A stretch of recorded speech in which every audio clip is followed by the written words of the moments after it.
Hello అండి, అందరూ ఎలా ఉన్నారు? బాగున్నారా? నేను బాగున్నాను.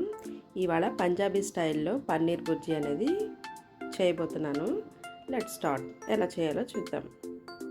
ముందుగా ఏంటంటే ఒక 2 స్పూన్ల శనగపిండి అనేది తీసుకొని మనం లైట్గా ఫ్రై చేసుకోవాలండి. ఇది సిమ్లో పెట్టుకొని ఫ్రై చేయాలండి. శనగపిండి అనేది మంచి సువాసన అనేది వస్తుంది. అప్పటి వరకు మనం లైట్ గోల్డెన్ కలర్ వచ్చే వరకు ఫ్రై చేసుకొని ఈ శనగపిండిని ఏంటంటే ఒక బౌల్లోకి తీసుకోవాలి.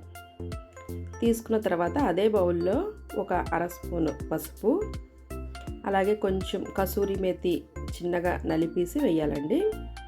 వేసిన తర్వాత ఒక అర స్పూన్ సాల్ట్, అలాగే గరం మసాలా, వీలైతే ధనియాల పొడి, జీరా పొడి కూడా వేసుకోవచ్చు. అందులోనే కారం అనేది ఒక స్పూన్ వేసి ఒక అరకప్పు పెరుగు వేస్తే సరిపోతుంది, అంటే మన క్వాంటిటీ బట్టి. అందులోనే ఒక అరకప్పు పాలు వేసి బాగా కలపాలండి.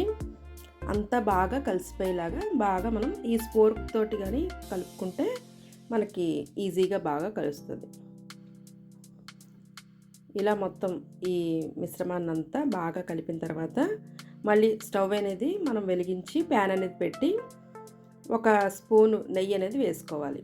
ఈ పన్నీర్ బుర్జీ అనేది మనం ఓన్లీ బటరు నెయ్యితోనే చేస్తున్నామండి, నూనె అనేది వేయట్లేదు. కాబట్టి కమ్మగా టేస్ట్ బాగుంటుంది, చాలా మంచి ఫ్లేవర్తో ఉంటుంది.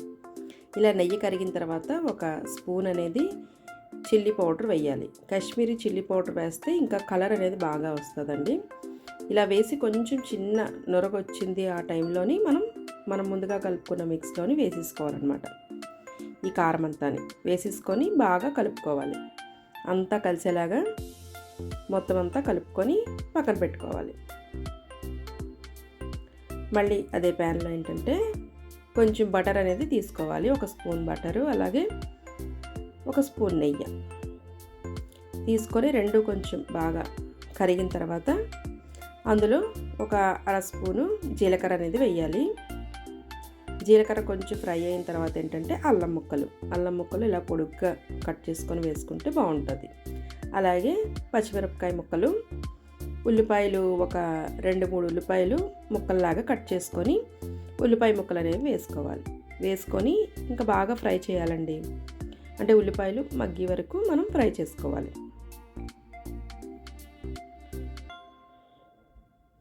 ఇలా బాగా వేపుకుంటేనే ఉల్లిపాయలు టేస్ట్ అనేది బాగుంటుంది. ఇలా వేగాయి కదండి ఉల్లిపాయలు. వేగిన తర్వాత టమాటోలు ఒక 3-4 టమాటోలు ముక్కలు కట్ చేసుకొని వేసుకొని అవి కూడా మగ్గేలాగా ఫ్రై చేసుకోవాలి.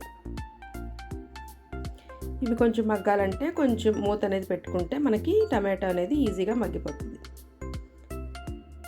చూసారా, కొంచెం మగ్గింది కదండి. ఇలాగా అయిన తర్వాత కొంచెం అటు ఇటు కొంచెం కలుపుకున్న తర్వాత ఈ రెండు ఏంటంటే బాగా కుక్ అయితేనే బాగుంటాయండి, ఉల్లిపాయ టమాటా అనేది. ఈ రెండు అందుకే బాగా కొంచెం దగ్గర పడే వరకు వేపుకోవాలి. అలా వేగిన తర్వాత ముందుగా మనం కలుపుకున్నాం కదండి, ఆ మిశ్రమాన్ని అందులో వేసుకోవాలి. ఈ గ్రేవీ అంతా, ఇది పంజాబీ స్టైల్లో కాబట్టి ఈ గ్రేవీ అనేది వేస్తున్నామండి. లేదు నార్మల్ పన్నీర్ బుర్జీ అంటే ఇది అక్కర్లేదు, జస్ట్ ఉల్లిపాయ టమాటా ఫ్రై చేసుకొని పన్నీర్ వేసుకోవచ్చు. అందులోనే కొంచెం సాల్ట్ అనేది వేసుకోవాలి. సాల్ట్ వేసుకొని కొంచెం బాగా అటు ఇటు కలుపుకొని కొత్తిమీర చిన్న ముక్కల్లాగా కట్ చేసుకొని కొత్తిమీర వేసుకొని కొంచెం ఏంటంటే ఇది కొంచెం మనం వేసిన బటరు గీ అంతా పైకి వచ్చే వరకు వేపుకోవాలండి బాగానే. ఇలా కొంచెం వేగిన తర్వాత అందులో కొద్దిగా వాటర్ అనేది వేసుకొని మనం కొంచెం లూజ్గా గ్రేవీలాగా కొంచెం వచ్చేలాగా కొద్దిగా వాటర్ వేసుకొని కుక్ చేసుకోవాలి. ఇలా కొంచెం బాగా కుక్ అయ్యి దగ్గర పడింది అన్నప్పుడు ఏంటంటే మనం పన్నీర్ అనేది తీసుకోవాలి. ఇది హోమ్మేడ్ పన్నీర్ అండి, ఇంట్లో చేసిందే. ఈ పన్నీర్ని ఏంటంటే బాగా చిన్న ముక్కల్లాగా కట్ చేసుకోవచ్చు, లేదా మనకి తురుముకొనన్నా వేసుకోవచ్చు పన్నీర్ అనేది. ఇలా పన్నీర్ అంతా బాగా వేసుకున్న తర్వాత అటు ఇటు బాగా కలుపుకోవాలి. కలుపుకొని ఒక్క నిమిషం మూత అనేది పెట్టుకుంటే మనకి కొంచెం పన్నీర్ అనేది కుక్ అవుతుంది. అలాగే ఆఖరిన ఏంటంటే చిన్న కసూరి మేతి అనేది వేసుకుంటే మనకి ఫ్లేవర్ అనేది చాలా కమ్మగా ఉంటుందండి, బాగుంటుంది. కొద్దిగా అటు ఇటు కొంచెం కలిపితే ఇంకా పన్నీరు బుర్జీ అనేది రెడీ అయిపోతుంది. ఇంకా లాస్ట్ స్టవ్ ఆపే ముందు ఏంటంటే చిన్న అరచక్క నిమ్మకాయ అనేది మనం పిండుకుంటే ఇంకా ఈ పన్నీర్ బుర్జీ అనేది రెడీ అయిపోతుందండి. ఇంకా స్టవ్ ఆఫ్ చేసుకొని మనం డిష్ అవుట్ చేసుకోవచ్చు. అంతేనండి, సింపుల్ కదండి, చాలా కమ్మగా ఉంటుందండి. బటర్ ఫ్లేవర్తో గీ ఫ్లేవర్తో చాలా బాగుంటుంది. పంజాబీ స్టైల్లో పన్నీర్ బుర్జీ గ్రేవీ ఇది రోటీస్లోకి అలాగే దోశలోకి చాలా బాగుంటుందండి.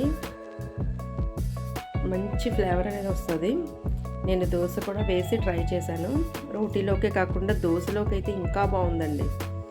అలాగే మనం స్టవ్ మీద దోశ అనేది వేసుకుంటాం కదా ప్యాన్ మీద, అప్పుడు ఆ దోశ మీద కూడా ఈ పన్నీరు ఈ గ్రేవీ అనేది దాని మీద పరుచుకొని దోశ అనేది కాల్చుకుంటే ఇంకా బాగుంటుంది. మీరు ఒకసారి ట్రై చేసి టేస్ట్ చేయండి. పన్నీర్ బుర్జీ గ్రేవీ చాలా సూపర్గా ఉంటుంది. ఈ వీడియో మీకు నచ్చితే అమ్మమ్మ గారి కుటుంబం ఛానల్కి సబ్స్క్రైబ్ చేయండి, లైక్ చేయండి. మరిన్ని రెసిపీస్తో కలుస్తానండి. బాయ్ అండి.